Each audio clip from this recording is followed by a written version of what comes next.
প্রিয় নবম এবং দশম শ্রেণীর শিক্ষার্থীরা সবাইকে পরিসংখ্যানের উপরে আরও একটি নতুন ক্লাসে স্বাগত জানাচ্ছি। প্রিয় শিক্ষার্থী, আমি অমিত সরকার, প্রভাষক উচ্চতর নগরী, Khulna collectorate public school and college. প্রিয় শিক্ষার্থী, আজকের ভিডিওটিতে আমি আসলে তোমাদের কিভাবে মধ্যক নির্ণয় করতে হয়, পরিসংখ্যানের খুবই গুরুত্বপূর্ণ একটি বিষয়, আমি এই বিষয়টি নিয়ে আলোচনা করব।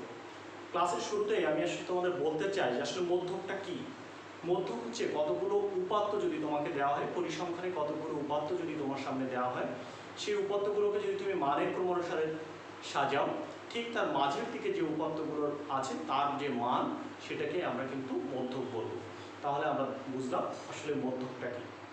এখন দেখো, মধ্যক নির্ণয়ের বেশ কয়েকটি পদ্ধতি আছে। তার মধ্যে প্রথমে আমরা বলছি যে, লক্ষ্য করো যে অশ্রেণী বিন্যস্ত উপাত্তের ক্ষেত্রে মধ্যক নির্ণয়। তাহলে আমাকে প্রথমে বুঝতে হবে যে এখানে আছে শ্রেণী বিন্যস্ত উপাত্তটা কি, আর আসলে অশ্রেণী বিন্যস্ত উপাত্তটা কি। লক্ষ্য করো, শ্রেণী বিন্যস্ত উপাত্ত আমরা তখনই বলবো যখন আমাদের এভাবে থাকে যে যেমন 1 থেকে 10, 11 থেকে 20, এভাবে একটা শ্রেণী ব্যাপ্তি আকারে দেওয়া থাকে, অর্থাৎ এটি কিন্তু শ্রেণী বিন্যস্ত আকারে যেখানে কিছু গণসংখ্যা দেওয়া থাকে। আর অশ্রেণী বিন্যস্ত আকারটা কি? অশ্রেণী বিন্যস্ত আকারটা এরকম যে ধরো 10, এখানে শুধু 10 দেওয়া আছে, 10 থেকে এত এভাবে দেওয়া থাকবে না, 10 থেকে 20 বা 1 থেকে 10, 11 থেকে 20 ঠিক এভাবে থাকবে না, থাকবে 10। এটা গণসংখ্যা, মনে করো 10 সংখ্যাটি আছে 5 বার, তাহলে এখানে গণসংখ্যা জায়গায় দেওয়া থাকলো 5। আচ্ছা, সেটি আরও একটু পরে আরও বেশি ক্লিয়ার করবো আমি। তাহলে প্রথমে বলছি যে অশ্রেণী বিন্যস্ত উপাত্তের ক্ষেত্রে মধ্যক নির্ণয়। উপাত্ত সংখ্যা n হলে টোটাল তোমার সামনে, আমি মনে করো তোমার সামনে এনটা উপাত্ত দেওয়া আছে, তাহলে সেক্ষেত্রে মধ্যক কী হবে? দেখো, n যদি বিজোড় হয়, আমরা ধরে নিলাম 5টি উপাত্ত তোমার সামনে দেওয়া আছে, আমার হাতের আঙুল দেখো, যদি আমরা দেখি 5টি উপাত্ত, তাহলে যদি বলি আমরা মধ্যক কোনটা, দেখো ঠিক এর মাঝেরটা, এর ঠিক মাঝেরটা। তখন মাঝেরটা মানে কি? 5-এর সঙ্গে 1 যোগ করো, তাহলে 5 আর 1 মিলে হবে 6, 6কে 2 দিয়ে ভাগ দিলে দেখো, তাহলে আমরা যে কোনো দিক দিয়ে বলতে পারি 1, 2, এটাই হলো কিন্তু 3 নম্বর পজিশন। অর্থাৎ যা থাকে n যদি বিজোড় হয় তাহলে তার সঙ্গে 1 যোগ করো, তাকে 2 দিয়ে ভাগ করে দাও। তাই সেই কথাটি বলা আছে, যদি n বিজোড় সংখ্যা হলে মধ্যক হবে n+1, অর্থাৎ n এর সঙ্গে 1 যোগ করে তাকে 2 দিয়ে ভাগ দিয়ে তম পদের মান। আসলে ওই তম পদের মান, এই কথাটি দ্বারা কি বুঝিয়েছে সেটি আমরা অঙ্কে গেলে আরও বেশি ভালো করে বোঝা যাবে। লক্ষ্য করো, n যদি বিজোড় হয়, লক্ষ্য করো আমরা যদি অনেক সময় বলে থাকি যে আমি হাতের 4টে আঙুল, এরকম 4টে উপাত্ত তোমার সামনে যদি দেওয়া হয়, তাহলে সেক্ষেত্রে মধ্যক কোনটা? তাহলে দেখো, এদিক দিয়ে একটা বাদ, এদিক দিয়ে একটা বাদ, মনে হয় যে ঠিক এই দুটোই হচ্ছে এই দুটোর মানের যে গড়, অর্থাৎ ঠিক মাঝামাঝি যে দুটো আছে সেই দুটোর মানের যে গড়, সেটাকে কিন্তু আমরা মধ্যক বলবো। লক্ষ্য করে এখানে বলছি n যদি জোড় সংখ্যা হয় তাহলে n/2, অর্থাৎ আমি যেখানে 4টার জন্য বলেছিলাম, তাহলে আমরা তখন বলবো হচ্ছে 4/2, দ্যাট ইজ একটা হচ্ছে 2 আর একটা হচ্ছে 2+1, মানে কি 2 আরটা। আমি যখন 4টে উপাত্তের কথা বলছি তখন বলছি 2তম, এভাবে একটা বলছি 2তম পদ, আরেকটা হচ্ছে 3তম, 2 আর 3 এই দুটো মানের গড়। দেখো, তাই বলছে যদি n উপাত্ত যদি জোড় হয় তাহলে একটা হচ্ছে n/2 ও n/2+1তম পদ দুটি সাংখ্যিক মানের গড়। সাংখ্যিক মানের গড়, এই যে এততম পদের মান, এই কথাগুলো আসলে কি বুঝিয়েছে আমি কিছুক্ষণের মধ্যেই তোমাদের আমি দুটো নিয়মের দুটো ম্যাথ তোমাদের দেখিয়ে দেবো। আশা করি তোমরা এই পুরো কথাটি তখন আরও ভালো করে বুঝতে পারবে।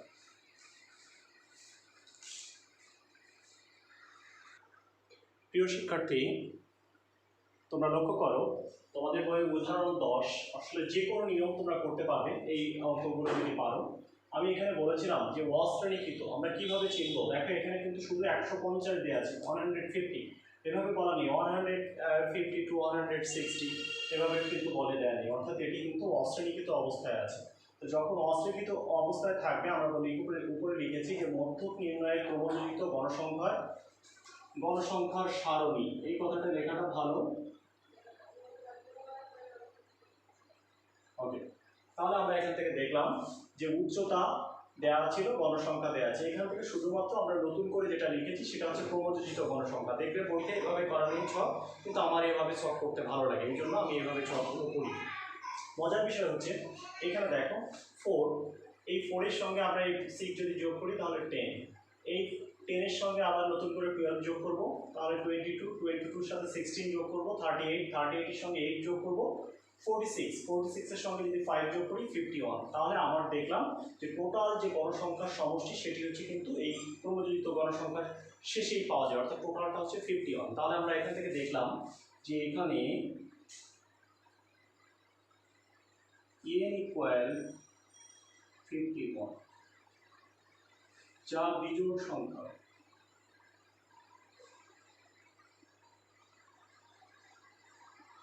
তাহলে n ইকুয়াল হচ্ছে 51 যা বিজোড় সংখ্যা। তাহলে আমরা মধ্যক কি বলতে পারি?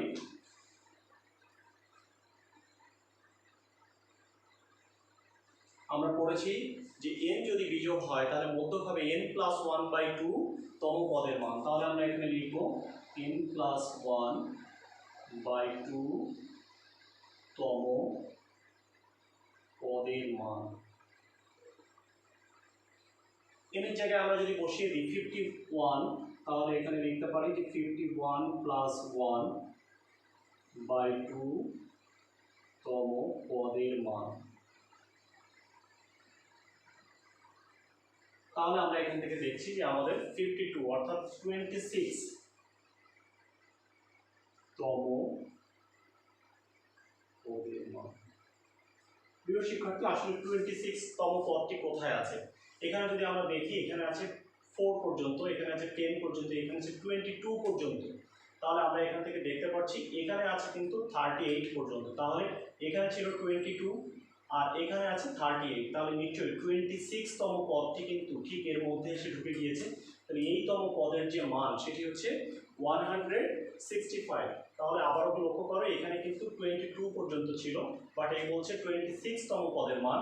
তাহলে আমাদের এখানে আসলে এই 38 অর্থাৎ এই ঘরটিতে আছে। যদি এই ঘরটিতে থাকে তাহলে সেই ঘরটিতে যে মান সেটা কিন্তু এটি, অর্থাৎ 165। উত্তর লেখার সময় আমরা অবশ্যই এটিকে কিন্তু সেন্টিমিটারে লিখব। তাহলে আমরা নিচে লিখব নির্ণীয় মধ্য 165 সেন্টিমিটার। ঠিক এরপরে যেটি আছে তোমাদের উদাহরণ 11 আছে, আমি সেটিও যদি খুব অল্প করে তোমাদের একটু দেখিয়ে দিই। তোমরা লক্ষ্য করো বই আমি এখান থেকে আলোচনা করে দিতে পারি যে উদাহরণ 11টি এখানে দেখবে যে এখানে n ইকুয়াল কিন্তু 60 ছিল। আমি এটা একটু সংক্ষেপে আলোচনা করে দিই, আমি ছকটি তোমাদের দেখাতে চাচ্ছি না। উদাহরণ 11 আমি খুব সংক্ষেপেই বলে দিচ্ছি। লক্ষ্য করো এখান থেকে আসলে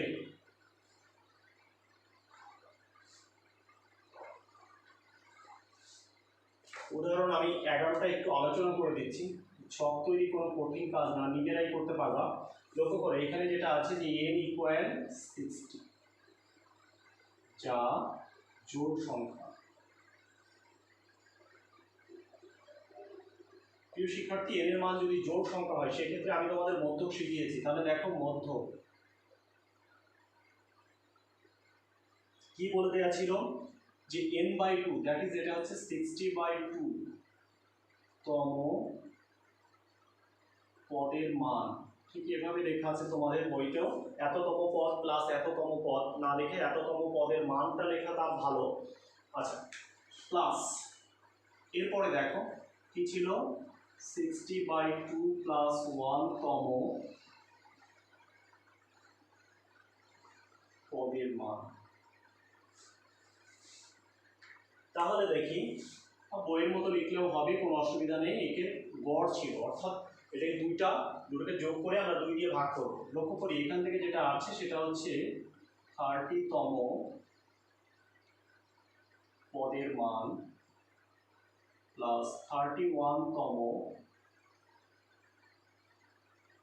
পদের মান। একে ভাগ দিব হচ্ছে 2 দিয়ে।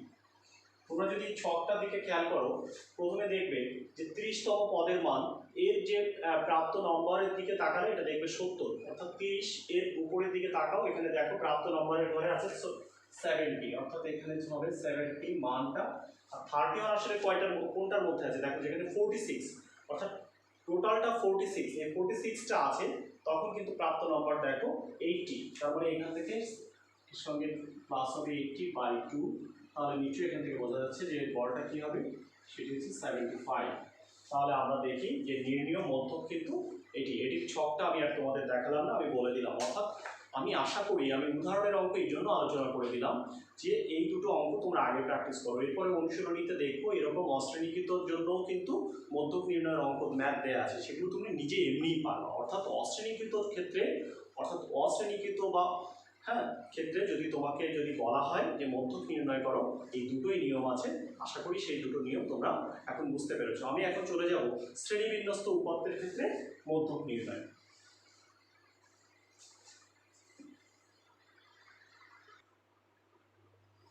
প্রিয় শিক্ষার্থী, এখন লক্ষ্য করো শ্রেণীবিন্যস্ত উপাত্তের ক্ষেত্রে মধ্যক নির্ণয় খুবই গুরুত্বপূর্ণ বিষয়। পরীক্ষায় অনেক সময় কিন্তু তোমাদের দিয়ে দেয় যে শ্রেণীবিন্যস্ত উপাত্তের ক্ষেত্রে মধ্যক নির্ণয়ের জন্য সূত্রটি লিখো প্রচলিত অর্থ সহ, অর্থাৎ কোনটিকে কি বলে। তাহলে আমরা এই ক্ষেত্রে দেখো মধ্যক ইকুয়াল বলছি L plus n/2 minus FC into h/n।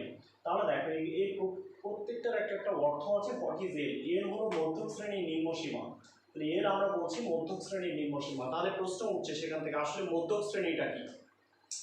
আসলে যখনই তোমার সামনে শ্রেণীবিন্যস্ত আকারে দেয়া থাকবে তখনই এখান থেকে n/2 তম পদের মান যে শ্রেণীতে অবস্থিত সেটি হবে মধ্যক শ্রেণী। আবার বলছি, যদি তোমার সামনে শ্রেণীবিন্যস্ত আকারে উপাত্ত দেয়া থাকে, অর্থাৎ তুমি এখানে উপাত্ত সংখ্যা যদি n হয়, উপাত্ত সংখ্যা মানে কি আমরা যেটাকে বলি গণসংখ্যাগুলোর সমষ্টি, অর্থাৎ উপাত্ত সংখ্যা যদি n হয় তাহলে আমরা বলছি যে n/2 তম পদের মান যে শ্রেণীতে অবস্থিত সেটাকে আমরা বলবো মধ্যক শ্রেণী।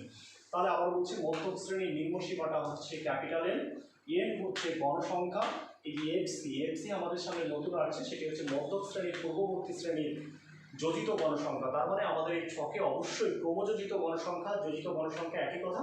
তাহলে এই ছকে আমাদের অবশ্যই যোজিত গণসংখ্যা বের করতে হবে। এফএম হলো মধ্যক শ্রেণীর গণসংখ্যা আর এইচ হলো শ্রেণী ব্যাপ্তি। এই কথাগুলো কিন্তু অঙ্কের মাঝেও আমরা লিখে দেবো, তার না হলে কিন্তু অবশ্যই নম্বর কাটা যেতে পারে। তাহলে দেখো আসলে আমরা এখন আজকের ক্লাস এখন শেখানোর চেষ্টা করব যে আমাদের শ্রেণীবিন্যস্ত উপাত্তের ক্ষেত্রে আমরা কিভাবে মধ্যক নির্ণয় করব। আমরা এখন দেখতে চাই, এটি খুবই গুরুত্বপূর্ণ এই ম্যাথটি তোমাদের জন্য।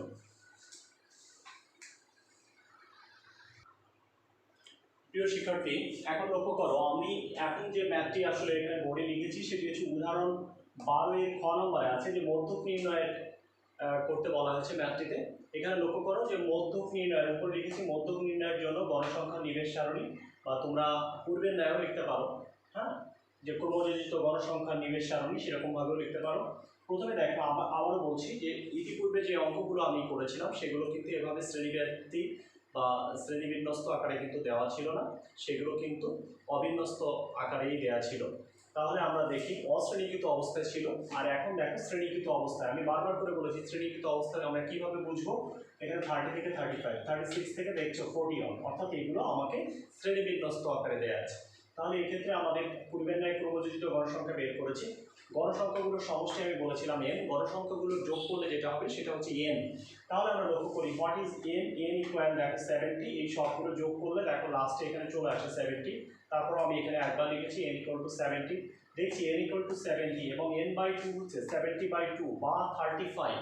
তাহলে n/2 হচ্ছে 70, অর্থাৎ 70/2 দ্যাট ইজ এটা হচ্ছে 35। তাহলে আমি কিন্তু বলেছিলাম যে মধ্যক নির্ণয়ের জন্য সবচেয়ে গুরুত্বপূর্ণ যে বিষয়টি সেটি হচ্ছে আগে মধ্যক শ্রেণী তোমাকে খুঁজে বের করতে হবে। তাহলে দেখো আগে আমি বলেছিলাম যে 35 আসলে কোথায় আছে, আমরা এটা খুঁজে দেখি। এখানে দেখো এখানে আছে 31 পর্যন্ত, এখানে আছে 56। তাহলে দেখো এখানে যদি 56 পর্যন্ত থাকে তাহলে এর মধ্যে অবশ্যই 31 আছে। তাহলে দেখো এর পর্যন্ত ছিল 31, হবে না, আমার যেহেতু 35 খুঁজছি তাহলে 35 নিচে এর মধ্যে আছে। তাহলে এটা আছে অবশ্যই কোন শ্রেণীর মধ্যে? এটা আছে এই 48 থেকে, অর্থাৎ 48 থেকে 53, অর্থাৎ এই যে শ্রেণীটা। তাই বলেছি যে মধ্য 35 তম পদের পদ যার অবস্থান 48 টু 53, অর্থাৎ 48 থেকে আমরা 53 শ্রেণীতে, অতএব মধ্যক শ্রেণী হচ্ছে এটা। এখন দেখো তোমাদের এখানেও লিখে দেওয়া আছে সুতরাং এর ইকুয়াল 48। আমি এভাবে তোমরা লিখবে না, তোমরা এভাবে লিখবে সুতরাং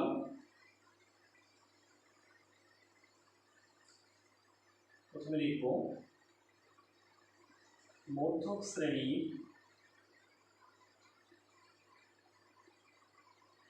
নিম্নসীমা, এটাকে নাম দিব ক্যাপিটাল এল। মধ্যক শ্রেণীর নিম্নসীমা দ্যাট ইজ হচ্ছে 48। এভাবে একটু একটু লিখে দিবে পরিচয়টা এল, তারপরে দেখো দেয়া আছে যে এফসি ইকুয়াল 31, এফসি ইকুয়াল 31 এভাবে না দিয়ে আমরা এখানে বলবো যে মধ্যক শ্রেণীর পূর্ববর্তী শ্রেণীর ক্রমযোজিত গণসংখ্যা। আচ্ছা, তাহলে আমরা এখানে লিখবো মধ্যক শ্রেণীর পূর্ববর্তী শ্রেণীর যোজিত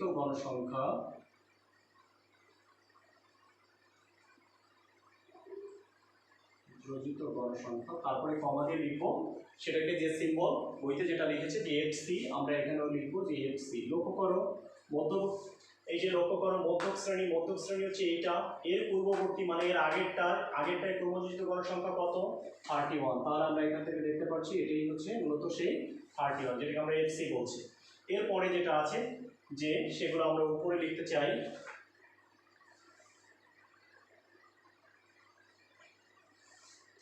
এরপরে আমাদের সূত্রে আছে এফএম আছে। তারপরে এফএম কি ছিল? এফএম হচ্ছে মধ্যক শ্রেণীর গণসংখ্যা, মধ্যক শ্রেণীর গণসংখ্যা 25। তাই দেখো বইতে খুব সংক্ষেপে এফএম ইকুয়াল 25, কিন্তু আমরা লিখবো যে মধ্যক শ্রেণীর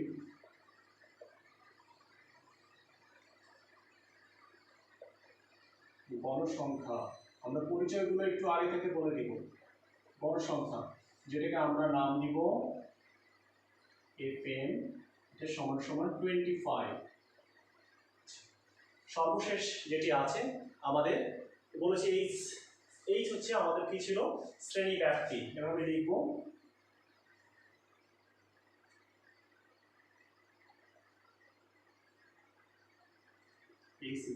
লক্ষ্য করি আমি আঙুলের পর করে বলেছিলাম যে 31, 30, 31, 32, 33, 34, 35, এখানে 6টা হচ্ছে, কিন্তু পরবর্তীতে দেখতে হবে 35 দিয়ে আবার শুরু হচ্ছে কিনা। যদি 35 দিয়ে পরবর্তী শ্রেণী ব্যাপ্তিটা শুরু হতো তখন কিন্তু 6 না হয়ে 5 হতো। এটা কিন্তু খেয়াল করতে হবে বিশেষভাবে। অর্থাৎ এখানে যেহেতু 35, এখানে 36 আছে, তাহলে আমরা এইচ ইকুয়াল 6 লিখবো। আবার এখানে 35, এখানেও যদি 35 থাকতো তাহলে কিন্তু এইচ ইকুয়াল আমরা 5 লিখতাম।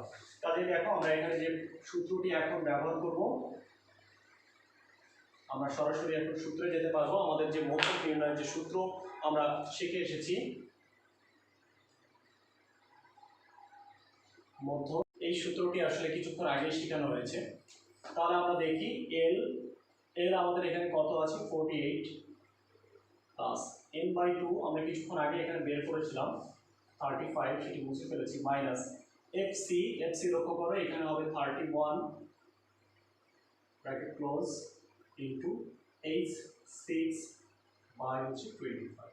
বাকিটা তোমরা ক্যালকুলেটর হেল্প নিয়ে খুব সহজেই এখান থেকে এর উত্তরটি কিন্তু বের করে ফেলতে পারবে।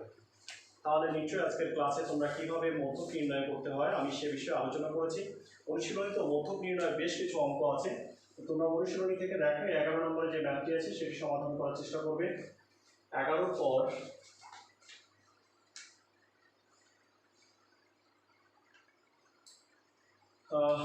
আসলে এই অধ্যায়ে মানে অনুশীলনীর যে ম্যাথগুলো আছে সেগুলো সুন্দরভাবে আসলে সাজানো নেই, কিন্তু তার পরিবর্তে আসলে উদাহরণে দেখো কত সুন্দরভাবে আলোচনা করা আছে।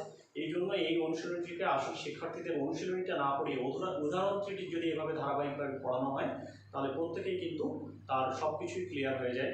আশা করি তোমরা তোমাদের মধ্যক নির্ণয় আর কারো কোনো সমস্যা থাকবে না এই ক্লাসটি দেখার পর। যারা এতক্ষণ ধরে ধৈর্য সহকারে আমার ক্লাসটি দেখেছো সবাইকে অসংখ্য ধন্যবাদ জানিয়ে আজকের মতো ক্লাস এখানে শেষ করছি, এবং আগামী ক্লাসে প্রচুরক বিষয়ে ক্লাস নেব। সেই ক্লাসটি দেখার সময়কে আমন্ত্রণ জানিয়ে আজকে এখানে শেষ করছি। সবাই ভালো থাকো, সুস্থ থাকো।